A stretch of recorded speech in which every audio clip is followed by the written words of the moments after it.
Greetings, Earthlings, it's time for another Q&A. I don't actually have footage planned out for this one, so I don't know what I'm gonna do. I'll probably show fucking footage on my dog, okay? So let's get started. Chance Taylor 99 asks, do you like fighting games?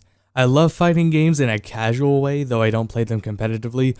Although I do have an arcade stick, and I use the arcade stick to play most fighting games. The reason why I use it, though I'm not competitive, is just because of I get my hands cramp up really badly playing a fighting game with a controller, and I hate playing with a controller. So I always use an arcade stick to avoid hand cramps, and it really does work out for me. It was like a cheap, $50 arcade stick, and it works wonderfully. I'm also glad that fighting games are making a appearance more in the PC market, and it's good to see more fighting games available today, and more just coming out naturally for PC instead of having ports. So that's good to see. Stenu asks, if you could have any hat from TF2 in real life, what hat would it be? I don't normally wear hats in real life anyways, so I wouldn't wear anything practical. What I probably would get is something novel. I'd probably get a Pyromancer dragon mask. That'd be really fucking cool to have. I could totally make that with enough. I could totally make a paper mache Pyromancer mask. That'd be really fun to do. What do you guys think of that idea? Should I do that? I'd make a video about it if I did it. But that would be the only hat I would really want, because I just don't wear hats normally, so I'd rather have something novel. What do you think / hope for the next big Team Fortress 2 update is going to be? Well, instead of talking about that, let's talk about what the update is going to be. Before or after Smithmas, I don't care when this is, but coming is the end of the line community update. This is going to be the second community done update, and this one I'm much more excited about than I ever would have been for the first community update, because Valve's essentially put him in charge of this update. Not only are they doing the 8-minute Source Filmmaker short, but they're making items that releasing items that have to do with the short, and as apparently confirmed via Reddit through someone that talked to the dude while playing NVM and confirmed it was actually him, stating that the update is going to be mostly focused on new weapons and new maps, plural, more than one map. There's going to be multiple maps. This is what's been, I guess, confirmed through that game of MVM, but that's what we have to go off, and that gets me excited to actually... I forced that one, I'm sorry. It gets me excited for this update, because regardless if it comes before or after Smithmas, we're actually going to get new weapons and new maps, meaning there's more of a reason to actually play the game. I hadn't played the game for a bit because there was just nothing new happening, and it was evident that the TF2 team wasn't doing much and putting more faith into community to do quite literally everything, which is why they gave them an entire update to do the first time, and they blew it. The community blew it horribly the first update, but the second update, this second update is gonna make up for everything that went wrong with the first one. It's gonna that's what it's gonna do. It's gonna. So that's the end of the line update, second community update. That's what I'm looking forward to, and that's what I'm hoping for, and I hope it's gonna have everything that the rumors / what is confirmed via Reddit, because I don't consider what's confirmed via Reddit to be actually confirmed, is true. Apple NG asks, what is your favorite cosmetic loadout for Sniper? I'll put that on screen. It is my MVM loadout, although I rarely play Sniper in MVM. I only play it in situations where it's necessary, or if I'm playing on a normal difficulty and I don't want to go demo man, so to do there's no crowd control on the team, so what I'll do is I'll just go Sniper.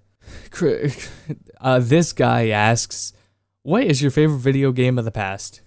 I'm definitely gonna have to hand this one over to Shaq Fu. Jonathan Farmer asks, what type of computer do you use? I want TF2 so bad, but I need a good computer for it. I did answer this one in the other Q&A. I'm bringing it back because I want to share the specs of the new build that I'm about to build. So I'm going to put those on screen. Meanwhile, if anyone ever wanted to play TF2 and needed a good computer, Actually, you don't really need a good computer to play TF2 well. All you need is any modern discrete graphics card is going to be able to handle TF2. The thing with he's probably using a laptop. I probably said that in the other video, I don't remember, but if he's using a laptop, he's probably using an integrated graphics card, meaning it's playing off, the graphics card is in the motherboard, meaning it's not running as fast as it ever could be. So, a discrete graphics card, physical, separate from the motherboard, plugs into it, graphics card, any of those that are modern, made today by AMD or NVIDIA probably are going to play or handle TF2 very well, and I don't imagine that you'll have a bad CPU or RAM to worry about, although the source engine is very dependent on RAM, like 4 gigabytes, and you'll be running fine. But even if you wanted to go with like a pre-build computer, like the cheapest one you could find, like $500, $600, will definitely handle TF2. I don't know if it'll handle it at max settings, but it'll definitely be able to handle it at some sort of in-game setting at a very decent frame rate. Do you ever get free hats or something from people? Well, technically my unusual pyromancer was a free hat. I also once got a purity fist for free, but I believe that's the only 2 items that I've gotten, as far as I can remember at least. Would you have chosen someone else as winner of each categories for the SAC season 2013? Would you have put another category or eliminated another one? Basically, what would you have changed? I would have left everything the same. I'm totally fine with the results. Of course, Little Guardian Pyro was an obvious best overall. Every category seemed fair, although there was one drama short that I didn't see get nominated, although I don't even know if I would put it into a nomination because it was about Russian crime mafia scene, and it featured the citizen NPC, and you know how citizen NPCs in TF2, if you ever see one, they're just in the T pose or an A pose. I think an A pose. And in that drama short, the guy is paying homage to the citizen NPC. He made all of them walk around just still in T in an A pose. And so it really broke the mood of how dramatic it was. And I think that's what made it not be as successful as it possibly could have been. But that's what bothered it for me. If it didn't have that, it probably would have been nominated anyways, but if it wasn't nominated, even with all those guys animated, then I would have put that in as a nomination. I don't know if I'd make it a winner, that's debatable, but if I could have added another category, I would have added the category of Best Musical, of course, so we could have actually won Saxy, but you know, honorable mention, that's pretty fucking cool. That's just like winning without a virtual prize. What is your favorite achievement? I would have to go with the Pyromancer achievement. Fuck me. The Pyromancer achievement, which is to do 1 million points of total fire damage, which is a really fun challenge for me because I wanted to complete all the Pyro achievements, and the Pyro, I believe, is the only class I've completed all of the achievements for. And that one was just like, it took so long, but I eventually did it, and I was happy I got it done. So that was like the most rewarding achievement, was just knowing I accomplished it. If there was like an achievement showcase on Steam profiles, I don't think there is, but if there was, I would definitely just leave that there. So I actually mentioned on my Tumblr that people should send asks through Tumblr to appear in this video, and I got one. I didn't leave the question up for too long, so we got one question coming in from fucking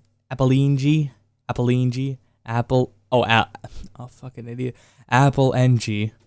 He asks, "Yo, that honorable mention was cool. I really liked the video. Anyways, how did you meet Ship and all those other YouTubers who worked with on the Saxy video? With Shippage, he's originally what got me into doing not just filmmaking, but digital machinima and animating. well, not, okay, animating branched off from that, but to do digital filmmaking and machinima, because the first machinima I had watched thoroughly, was Smashtasm, which is what he made. And after seeing Smashtasm, I wanted to do my own Smash Brothers stuff, and that's the result of all that was my previous channel, SSB Vet. And then that's how I met him. I was a huge fan of him. How I met him personally, through mutual connections. Like, oh my god, that's so long ago. I guess I would have to say through mutual connections, we ended up talking on Skype. He saw my work, not just of Smash Brothers Machinima, but my earlier TF2 stuff, and liked it, and we talked more. And this was, we've been friends for quite a while. Met in person at Operation Smiles. It's a whole picture of me, Tom, and Chip on a couch. Look, and Candy. And that's how we met. In terms of Tom, I met him and became friends with him before Ship. I was also inspired by Smash Fighter, which was Tom's series at the time. Because I was like, I would say the funniest Smash Brothers Machinima, and I wouldn't say there were many other actually funny ones at the time. I also thought, I also haven't watched it since many years ago, so I don't know my opinions of it now, how they would be. But I met Tom again. I think I talked to him and met him through mutual connections via Skype. So that's how that worked out. In terms of Drew, yeah, that's again mutual connections via Skype. Yeah, we whole Skype group I was with. I don't know how they found him or when they first talked to him, but he was just in Skype calls and doing impersonations, voices. He was doing voices, and they were hilarious at the time. And one of the voices he did was, this was like the first thing I ever had him work on with me. Not really work on, but I had him do lines for it. Was he did a fucking dead on Fred Fredberger impression, and I had used that voice for a video entitled "What If Fred Fredberger Was the Announcer in Super Smash Bros. Brawl," and we have a video that's still up today that you can go watch. But that was so long ago when I met everyone.